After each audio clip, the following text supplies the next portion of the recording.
Pemirsa, besarnya kebutuhan anggaran untuk menyediakan santapan di hari raya membuat dana THR seakan habis begitu saja. Top Report melakukan jejak pendapat sederhana melalui media sosial dengan pertanyaan, apakah harga bahan makanan yang mahal mengganggu perayaan Lebaran? Hasilnya, 79 responden menjawab ya.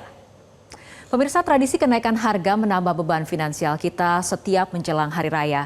Apakah berbagai langkah yang diambil oleh pemerintah sudah cukup ampuh untuk menjaga stabilitas harga? Kami telah menyiapkan reportasenya untuk Anda.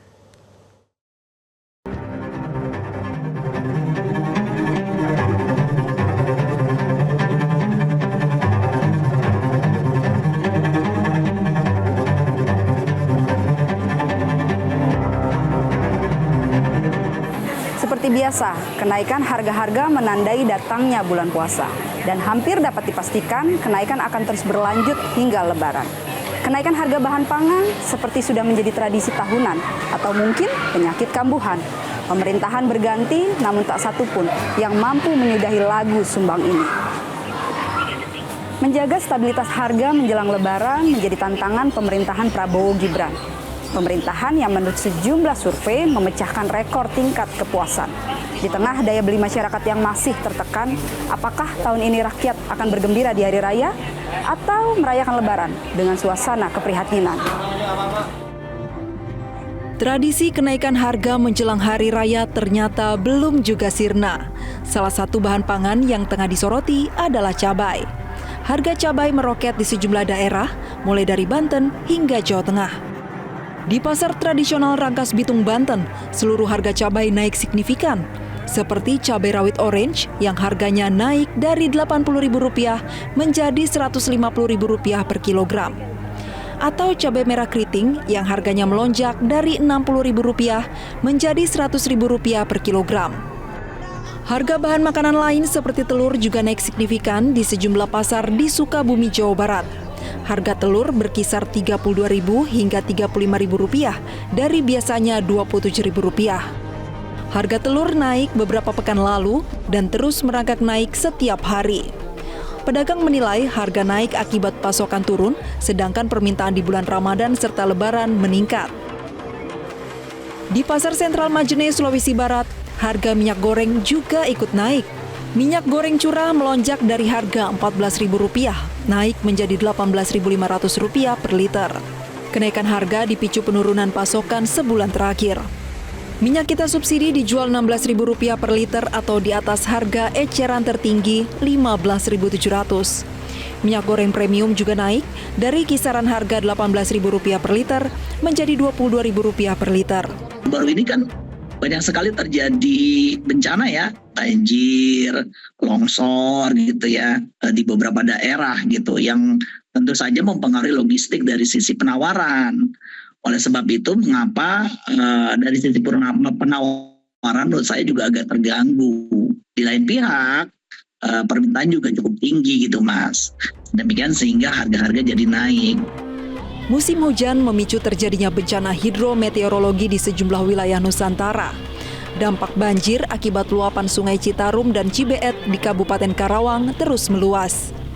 Ribuan rumah di 2 kecamatan Teluk Jambe Barat dan Pangkalan terendam banjir dengan ketinggian 60 cm hingga 4 meter.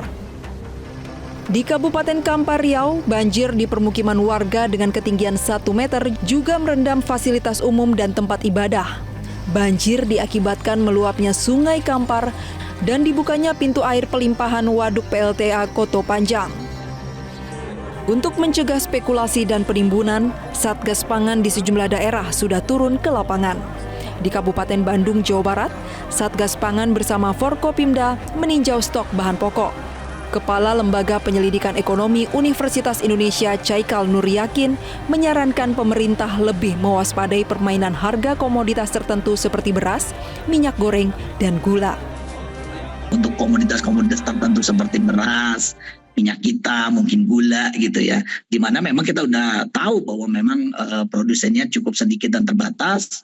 Kalau dalam teori-teori kami juga prediksinya seperti itu, kalau jumlahnya terbatas, produsen bisa melakukan ya walaupun legal maupun ilegal gitu ya, kondak yang memang bisa menetapkan atau mempertahankan margin mereka gitu. Satgas Pangan Polresta Bengkulu juga terlihat memeriksa stok bahan pokok dan stabilitas harga pangan.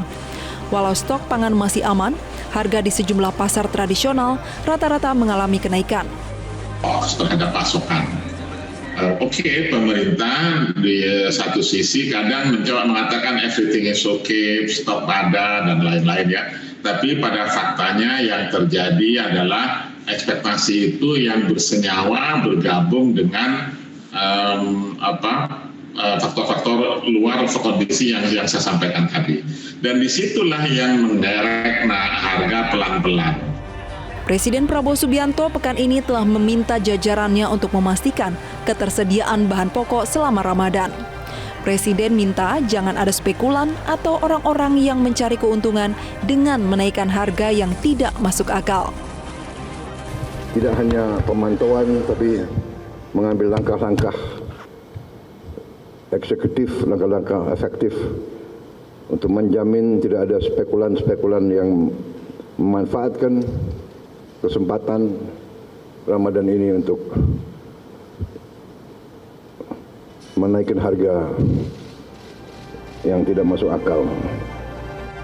Salah satu pejabat yang telah turun ke lapangan untuk mengecek langsung stok dan harga bahan pangan ke pedagang pasar adalah Wakil Menteri Perdagangan Diah Roro Esti yang meninjau pasar tradisional di Cimahi, Jawa Barat. Dan saya juga titipkan agar harga ini stabil, agar kemudian tidak membebani masyarakat di kemudian hari. Dari segi hulunya, stoknya kita melakukan rapat koordinasi, kemarin sudah kami lakukan untuk memastikan bahwa tidak ada masalah dari segi nanti distribusinya di lapangan hingga kemudian penyediaannya di pasar-pasar. Di Jakarta, Menteri Koordinator Bidang Pangan juga melakukan sidak harga bahan pokok di Pasar Johar Baru, Jakarta Pusat. Sasaran Menko Zulkifli Hasan adalah harga daging ayam, telur, dan beras. Di Pasar Johar Baru, harga ayam dijual Rp40.000 per kilogram, telur Rp30.000 per kilo, dan beras bervariasi, namun di bawah harga eceran tertinggi. Menurut Zulhas, berdasarkan data dari Badan Pangan Nasional, stok beras melimpah karena memasuki panen raya. Karena itu, pemerintah berharap masyarakat tidak khawatir karena persediaan beras aman. Harganya pedas itu